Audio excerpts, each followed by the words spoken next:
will tackle the DepEd Guidelines and Policies for End of School Year Rights, or EOSY rights. Our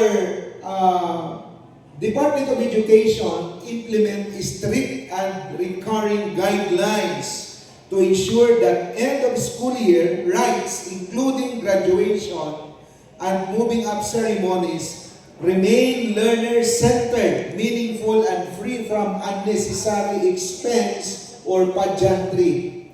No? For school year 2025-2026, no? Kasi wala pa tayong bagong issuance, but more or less, ang darating parehas din.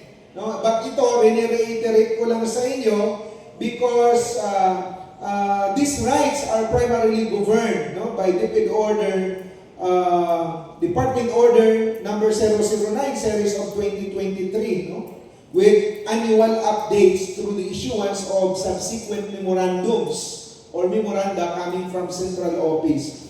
General principle na tanging tatandaan natin, the graduation, completion, recognition rights, number 1, should be made simple but meaningful. Okay? It must be austere and dignified. Kaya, didi-discourage natin yung pompous preparation sa graduation.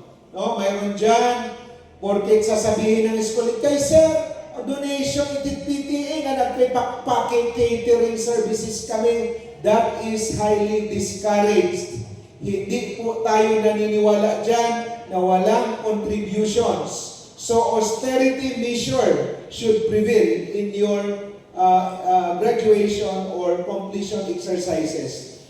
Excessive spending, extravagant attire. Ayan, mayroon pa akong nanonotice dyan. Senior high school graduation, mga teacher, mga school head, nagpakatoga. Mamaurog lang ako yung mga taga-college, taga-university na nag-graduation. So I do not like this to be repeated once more. Ha? Kay kanan kuan na iton, diri na ito may iba na ang dating yan. Bakit ka magka-college toga kung graduation for grade 12 naman ito? Ibigay na natin sa mga bata yung toga.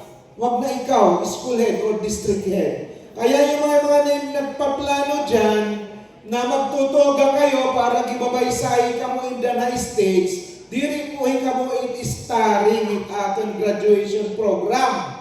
It is starring it at mga graduates. Naintindihan? Alright. And then of course, booking of extraordinary venues. Siyempre, bawal tayo dyan mag-hotel, resorts, or even mga function halls, no, na binabayaran ng malaki. This is strongly discouraged. Ha? Kaya yung halimbawa, pupunta kayo dito, sabi niyo, mag-uupa kayo ng 10 to 15,000, that is bawal. Kasi mayroon naman tayo mga eskwelahan na dapat doon nyo ganapin ang inyong graduation. Huwag na nating sabayan ang private school. They can have their own. No? Wala tayong pakialam sa gusto ng administrasyon ng pribado kasi pinagkakaisahan talaga yan ng mga parents. But sa atin, itugon austerity, no, for everyone. Our graduation, completion, recognition rights must be non-political. Mopay nala kay diri pa man panahon ng election. No, you can freely invite anyone, no? And then ceremonies must not be used as political platforms. Big sabihin, imbitar ka nga ng incumbent yan na politiko, you just inform them that bawal po mag-mention ng mga political related issues. Just about graduation achievements of our learners. No? Then, no electionary or partisan activities are allowed. Medyo malayo pa, alam nyo naman ngayon, di ba? Sa taas-taasan, nag-aaway-away na ang mga politiko natin kung sino ang magiging presidente at vice president, di ba? So, iwasan natin yung maging politically affiliated. Guest speakers must keep messages education focused. I would like to invite the attention of everyone. mas malilipay ako nga iyo iimbitaron sa eskwelahan kanang pagtok, graduation, recognition, or completion exercises ang iyo mismo alumni or alumnus. Ha? Kung hino ang may dida naggraduar, no? Halimbawa, ALS, nakagraduate, naging teacher, naging imbitaran niyo, mag-inspire, no? Sa iyo mga graduate. It's not necessary nga ginadagkuin ang mga tao, no? Itato ni imbitaron. We have to be observant on this. Kung may pumayag, no? At i-discourage kasi natin, walang honorarium yan no? Magbibigay tayo ng topic, pero pa rin, simple pa rin. Alright? Non-compulsory requirements. Walang pwedeng mag-direct sa pag-graduate hitbata kung may pa bayarin sa eskwelahan. Wala pong ganon. Pag may nadinig po ako, we will have it forwarded to the regional office for investigation. Kay may mga waray lang pagkaamot ang nanay tatay, waray pa kapag PTE pintakasi, ginsusuktan tag 500, tag 1,000. Pag diri nga ni nagbabayad, ayon, may mga sanctions ibinibigay ng eskwelahan. Bawal na bawal po yan. Huwag natin gagawin sa ating mga kabataan yan na i-deprive natin ng kanilang pagmarcha dahil may naiwan na bayarin tungkol sa isa pintakasi, no? Na tag 500. Okay? And of course, yung mga requirements na yan, gagawa ninyo ng paraan, no? Na makapag-submit yung mga bata. Iwasan natin, alam naman natin how sensitive our children nowadays are. Imagine, kwento ko sa inyo kanina na ballpen, na ibarula nga bagsak siya, tapos later on, pasado ngayon siya, nag-suicide na ang bata, kamakaharadlo kung kita magkakakikihaan, no, because of this. But how I wish, hindi yan magkakaroon ng mga problema later kasi di natin alam ang iniisip ng mga pamilya niyan. Mupay nga kaya ako mismo personal, naging kakagtukuin pamilya pag naibabaro ako mamayda na inunugad sini. No? So, ayun na hindi yan madagdagan ng mga issue tungkol sa grado, nagpakamatay ang bata, tungkol sa pinagalitan ni teacher, nagpakamatay ang bata. Sana po, walang ganun. No? Matigil yung mga pangyayari na ganyan. Unless, of course, may mga inherent na mga problema internal to the child and to the family beyond our control. Okay? Doon tayo makakalusot dyan. Schools cannot require participation in non-academic activities like field trips, movie showing, GS prom as a condition for graduation or moving up. Kaya yung mga GS prom na yan, hindi-discourage ko yan ngayon. Itiba iyo, nagsusulat kahapon, papadisapprove natin yan with our legal officer. Kaya nanunukot, may contribution, may pa Mr. and Miss. Alam naman ninyo yung Mr. and Miss na yan, na may perang related issue yan. No? Pagkukurat siya, magchat-chat siya, magagalahan, may kwarta nga involved. O magkukulit ngayon yung bata, maglilimot sa mga kamag-anak. O yun, di ba yung money collection? Kaya bawal po yan. Hindi natin papayagan. At pag may nakarating na report sa atin, we will subject that for another investigation. Okay, salin pamati kita kay seryoso ini nga mga wala namang mawawala sa atin kung isi-simplify natin ang ating mga program, exercises sa school. No? Kung makapritsyo na lang natin yan, huwag na natin pairalin. Make it simple, but meaningful for the child. Importante magpakagraduate. Financial policies, reiteration, no collection policy. No collection policy rule for our public schools. All, meaning from kinder up to senior high school. Graduation and moving up expenses, your certificates, medals, programs shall be charged to the schools, maintenance, and other operating expenses. Ibig sabihin, waray contribution na mantitikang naliwat ng mga kag-anak. May nagpapamiting nga school head, no? Kay may the purpose, mapaamot, iparalit yung medalya, iparalit yung ano-ano mga butang. Alam naman ninyo, naan ka ng medalya, yada ikit iyo school imo o ikukuhaa. Okay lang ako sa mga one solid, one liquid, no? Nga gagastuson. Pero magpapakintering services ka sa graduation mo, that is never allowed and I will never tolerate that practice. Okay? Ngayon, mayroon akong kwento sa inyo, ang Northern Samar Provincial Government is allotting us 31,000 medals. Kaya iya na panamaliton nga medalya nga ada sang ginaproban nga iyo proposed graduation or end of year rites exercises or program, i-delete niyo ito as an expense. David, na ano ba ang ating kumpira nga medalya na-determine natin? Until tomorrow, ha? Until Sunday. Monday, I mean. So, until such time na malaman natin sa management na kung hindi halimbawa kakasya yung 31,000, saka lang ako mag-aalaw ng school head to procure medals for our children. Is that understood? Alright, so wala munang magagasto doon. Although it's approved, pero it is deemed disapproved as of yet, as it is on order. Until I am able to determine how much all schools will require in terms of bronze, silver, and gold medals. No? Kasi ang ihahatag na medal ng provincial government is a customized medal. And perhaps there may be some issues coming from issuances coming from CO. Dahil kasi yung senador, nagpapadara naman ng mga medalya. Dahil yung central office, nagpapadara sa mga selected ng mga schools. So we can, initially.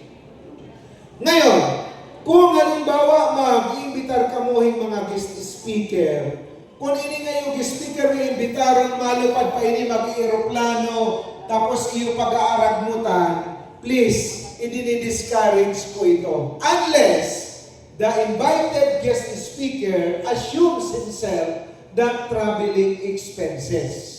Okay? Kasi pag inimbita ka, ibig sabihin, you are being honored. Pero di rin kinakailangan na ikaw ay tagang pahingi honorarium. Tagang kapahingi parasahe. Kasi you have achieved this much. Kaya nga, guest speaker ka, maging modelo ka, maging-inspire ka sa mga bata. So, magpikwento ka sa achievements mo. Pero kung papasahihan ka pa, that is another story. Kaya nga, sabi ko sa inyo, kung sino ang alumnus, tidahayo barangay, asya imbitara nga guest speaker. No? There is no doubt our kids will be inspired by the presence of these graduates. Alright? Ngayon, no DepEd personnel is allowed to collect any form of contribution or fee related to the end of school year rights. Wala. As in, waray mangungulikta nga teacher, waray makarawat nga school principal. Kay nano, nakalatag na iyo proposed expenditure. Ada na iyo sinabit hapon kung pipirain iyo papalitan na flower ngayong ribbonit. Di ba? Yes. Nakasaad na doon. Nganit akong tugon sa iyo diploma, by this time please observe proper yung mga font. Nandiyan naman sa DepEd order natin. Yung may mga kulirete. Ayawin niyo pairala. No? Minsan nakakasign ako dahil nangihinayang ako sa gasto. Ang mamahal ng mga linen paper na yan, tapos dipipirmahan. But this time, I am advancing. Kung ano itaada na template in atong DepEd order, that shall be followed. That shall be followed. And please, up to this time, may pa na kadihapon para i-change ang spelling sa bata. Nga dahil na, waray pagkakarawag ang diploma, magpapasignature pala. Ayaw ko po mahinabuyan yana nga tuig. Kinahanglan, mag-double check good ka mo, school head with your team, our district head, our supervisors kung mayroong makasama doon sa Committee on Forms. Okay? And of course, no DepEd personnel, sabi nga, ay dapat mag-contribute or kumarawat. PTA donations must be purely voluntary. This should be handled by PTA itself, not by the school administrators. Okay? Now, prescribe attire. The goal is to reduce financial burden on our families. Kung ang aton kabataan, ang aton mga nanay, talagang porsigido, grade 12, grade 6, nag-request on the majority ng karayang nila magtoga, I can allow them to wear toga. Ha? Pero, simple lang, ha? Hindi po pwede i-require na pumalintin mga bago naman nga bado na ipapadisip na toga. Kaya kung papapalitan mo pa yung bagong nga bado, tag-1,000,000 mahigit, ang pagplitis ang toga, tag 150 to 200 lamang. Old clothes can be used. What's the difference? Pero kung may kakayahan ka na, let them be. No? Huwag lang kayong magpilit, mag-insinuate na bagong nabado ay maupay pag-indan. Kung gusto mo, di sagutin mo, igbalo sa mga bata, ay maupay man pag-indan. I hope you will understand the situation of our children. Alright. Pag junior high school completed, kindergarten, no? Dapat school uniform. School uniform lamang ang gagamitin. What I will allow is grade 6 and grade 12 graduates only. Okay. Ngayon, ang pagdating ng diploma, pero may kung ininiyo sakit, hafil. Pag-graduate nga ni, dapat ang silyo ngayon bubutang ang golden na silyo, diri silver. So, ato naman, may mga budget naman kayo dyan. Tapos danay, gimpabaliktad pa niyo yung pagbutang sa, alam nyo, pinaghirapan ng 6 na taon, 4 na taon ng bata, o 6 na taon sa senior high school pa rin ng bata. Tapos, ang papel kayo ginamit, ordinary lang na papel. Diyos ko naman po, santo, patawarin kayo ng Diyos. Tagan nyo naman yung konting value, significance, ang diploma. May nasabit sa iyo diploma, ang printing, no, ang iya-printed material, nagsasasarang. Grabe naman kako itong natrabaho sa school head, diri nag-iisip danay, nga nakaka-insulto ito, saan sakripisyon sa bata.